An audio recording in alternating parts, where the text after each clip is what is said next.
অহাকালি যিটো পাৰ্লিয়ামেণ্টত যিটো বিল আনি পেলাই পাছ কৰিলে যেনিবা এইটোৱে যিটো আৰ্টিকেল 370 আৰু 35 সেইটো নোহোৱা কৰাৰ কাৰণে আজি ষ্টেটটো বদলি ইউনিয়ন টেৰিটৰীত আহিছে। যদি 370 বা 35 আৰ্টিকেলটো থাকিলে হয় এইটো ফুল ফ্লেজেড ষ্টেট আৰু এক্সট্ৰা যিখিনি পাৱাৰ ফ্লেগৰ বা মানিটাৰী বা যিকোনো বা 35ৰ যিটো 35 আৰ্টিকেল বা 370 আৰ্টিকেলৰ যিটো নিয়ম নীতি সেইটো ভাঙাৰ কাৰণে আজি ইউনিয়ন টেৰিটৰী হৈ গ'ল। লাডাখ বেলেগ হৈছে, জম্মু কাশ্মীৰ বেলেগ হৈছে। সেইটো বেলেগ কথা ঠিকেই আছে। জম্মু কাশ্মীৰৰ কাৰণে এতিয়া গোটেই অসমত বা গোটেই বিহাৰত বা অন্ধ্ৰপ্ৰদেশ বা বেলেগ ষ্টেটত যিখিনি পাৱাৰ ফাংচন বা যিখিনি ফেচিলিটি পাই আছিলে আগত, কিন্তু কাশ্মীৰত সেই জম্মু কাশ্মীৰত সেই ফেচিলিটিটো ইহঁতে পোৱা নাছিলে। কথাটো সেইটোৱে।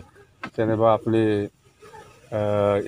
ভাৰত চৰকাৰে যিটো ডিচিশ্যন লৈ পেলাই গোটেই অল ইণ্ডিয়াত যিটো স্কিম বা প্ৰজেক্ট বা যিকোনো এইটো আজি একেৰাহে ইমপ্লিমেণ্ট হৈ আছিলে বেলেগ বেলেগ ষ্টেটত, কিন্তু জম্মু কাশ্মীৰে পাব্লিক হওক, কোনোবা অফিচাৰে হওক বা কোনোবা গৰীব মানুহেই হওক, ইয়াৰ পৰা ডিপ্ৰাইভ হৈ আছিলে।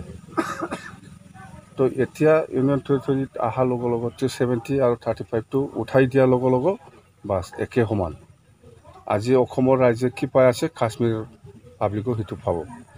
আজি বিহাৰ পাব্লিকে কি পাই আছে, সেইটো কাশ্মীৰ পাব্লিকে পাব। কিন্তু আগত আমাৰ অসমৰ বা বিহাৰত বা ইউ পিত যিটো পাই আছিলে ইয়াৰ পৰা বঞ্চিত হৈ আছিল জম্মু কাশ্মীৰত বা লাডাখত পাব্লিকে।